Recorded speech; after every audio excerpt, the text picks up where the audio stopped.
The incident today began at approximately 3:30 a.m. The Coast Guard sector in Los Angeles received a Mayday call that was from a fully engulfed 75-foot commercial diving vessel that was off the coast of Santa Cruz Island. Crews from the U.S. Coast Guard, the Ventura County Fire Department, and the Vessel Assist organization responded. The Coast Guard launched aircraft as well as boats and located a vessel that was fully involved in flames in the Platts Harbor area on the north side of Santa Cruz Island. The crews were actively fighting the fire when the vessel began to sink at approximately 7:20 a.m. this morning. 39 souls were reported to be on board that vessel when it left Santa Barbara. 5 victims were subsequently rescued and during the initial response and have been transported to Ventura Harbor. This particular dive trip that the boat was on was a 3-day trip that began August the 31st. It was scheduled to end tomorrow morning. It was advertised as a Labor Day weekend North Channel Islands dive trip. The boat was scheduled to depart Santa Barbara Harbor at 4 a.m. on Saturday the 31st and return on Monday the 2nd, as I say, in the morning.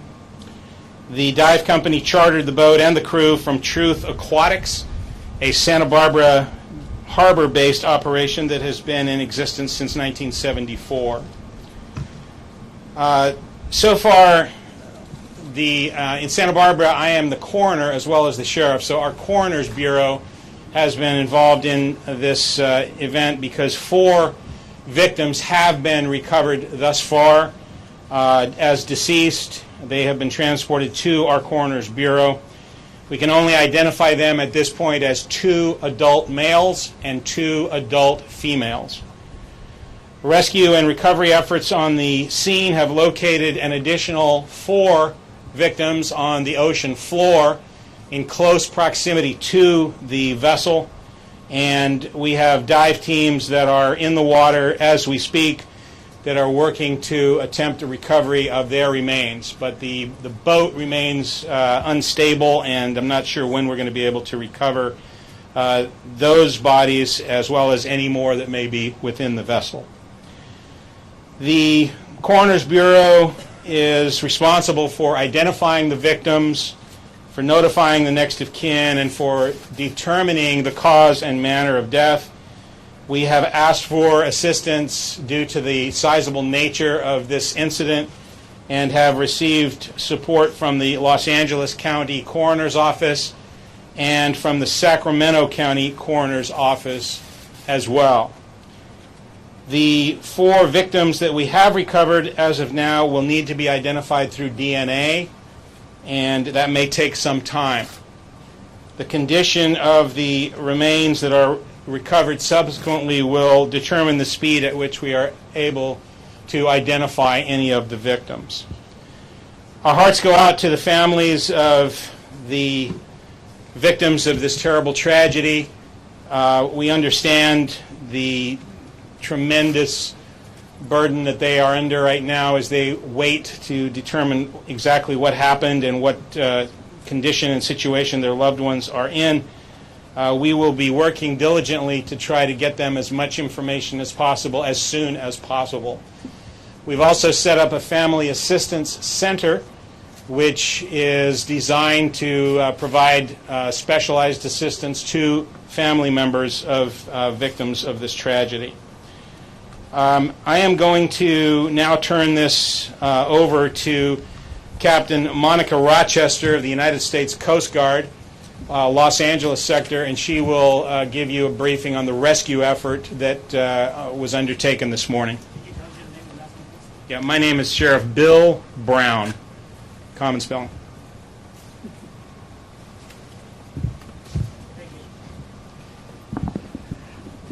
Good afternoon. I'm Captain Monica Rochester, Captain of the Port for Coast Guard Sector Los Angeles Long Beach.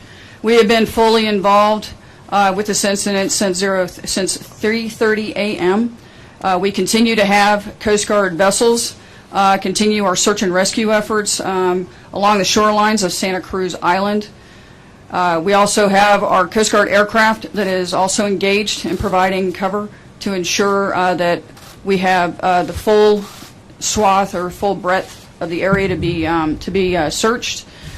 We've also provided a safety zone, which is approximately a mile, which provides safety to the responders so that we don't have interference from other vessel traffic or any other incursion into the area where the incident has occurred. Additionally, we have also established a 3,000-foot ceiling for a temporary flight restriction. So again, this is all to protect the first responders. This isn't a day that we wanted to wake up to for Labor Day, and it's a very tragic event. And we will search all the way through the night into the morning, but I think we all should be prepared to move into the worst outcome. But those are our efforts right now, and they will continue through the night and into the morning. Thank you.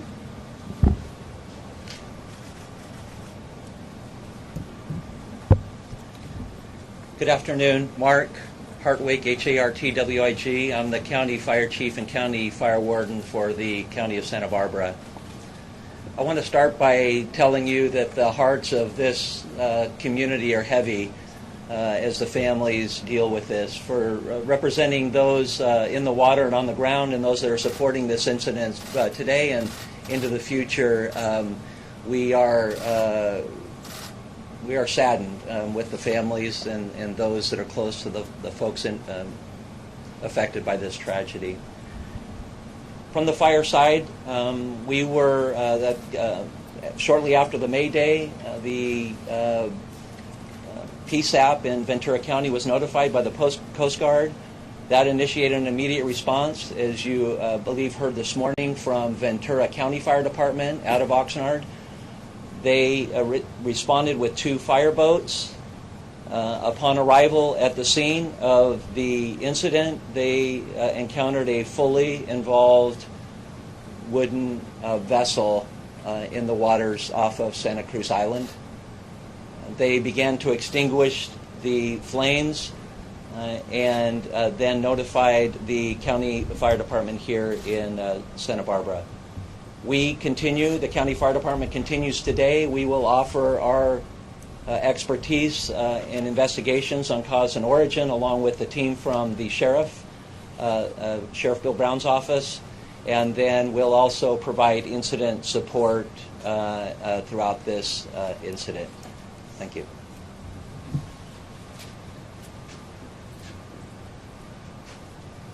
My name is Joyce Dudley, D-U-D-L-E-Y.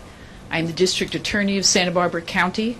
I represent the people of Santa Barbara County, and on behalf of the people of Santa Barbara County, I want them to understand, and everyone to understand, how much we understand what everyone is suffering from as a result of this. People all over the world, and we appreciate those thoughts, and our primary concern are the victims and their loved ones, and we will continue to address their concerns as quickly as we can.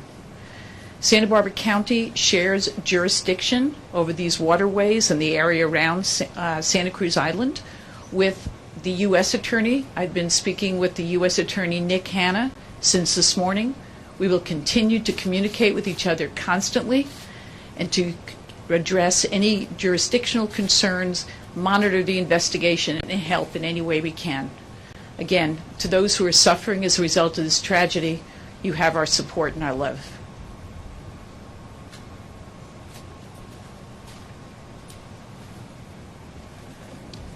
Ryan Smith, Assistant Chief, Governor's Office of Emergency Services, Law Enforcement Branch. On behalf of the Governor's Office of Emergency Services, we send our condolences to the victims and the families. Please know the thoughts of our entire state are with you during this tragic incident. Early this morning, the state's California Master Mutual Aid Plan was activated, resulting in multiple law enforcement, search and rescue, and coroner's resources being immediately dispatched to Santa Barbara to assist with the local and federal resources actively engaged in this incident. As this incident continues, we remain committed to ongoing collaboration with our local, state, and federal resources to respond to this tragic incident and fully support them in their ongoing efforts. This is a very complex, tragic, and sensitive incident requiring various resources and specialized training. Highly trained public safety personnel from throughout the state are on scene and engaged with our local partners and will remain committed throughout the response as well as into recovery operations. And I just want to reiterate our thoughts and prayers for the victims of this tragic incident, their families, and the Santa Barbara community as a whole.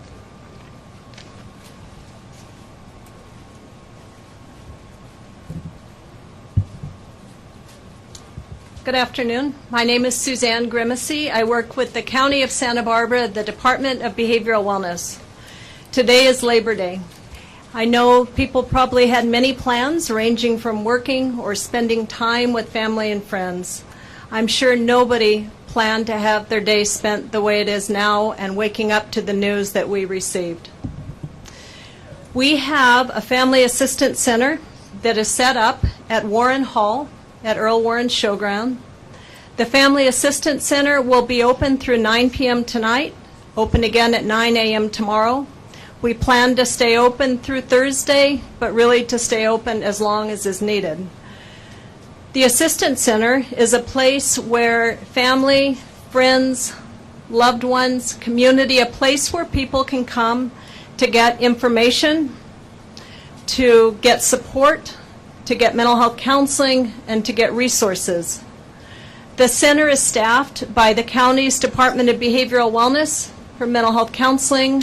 We have clergy, chaplain, Red Cross, Hospice of Santa Barbara, Sheriff's Department, Fire, and others working together as a team. In addition, the county has a public information line that can be called. That number is 833-688-5551. So we'll carry on together as we get more information and learn new findings as the days progress. Hope that you will take care of yourself well and take care of others. Thank you. Thank you, Suzanne, and thank all of our speakers. We now be in a position to take some questions from you. Let me get him first. Are you hopeful that more survivors will be found?